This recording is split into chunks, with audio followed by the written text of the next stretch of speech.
Welcome to the Rim Break Rodeo. We hope this video helps. You start by confirming which port your Surface accepts. Many models support USB-C PD, while others only use Surface Connect.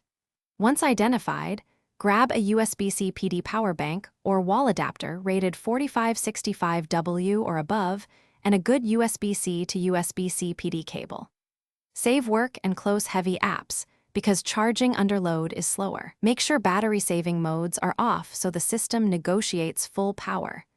Now you're ready to connect. Once done, plug the USB-C PD cable into the power source first, then into the Surface. This minimizes errant signals. You'll see a PD handshake. Look for an LED on the bank or a charging icon in Windows. If the laptop accepts multiple PD profiles, it will negotiate higher wattage for faster charge. Otherwise, it will trickle charge at a lower rate. If you're using a Surface dock, connect the dock to the Surface Connect port and ensure the dock's power brick is connected and active. Finish by confirming the battery icon rises within 5 to 10 minutes.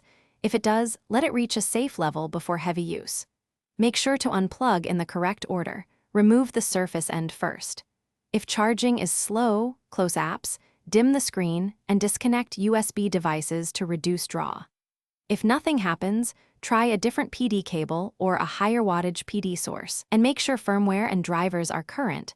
Those steps fix most negotiation faults. Thanks for watching. Consider subscribing if we helped you.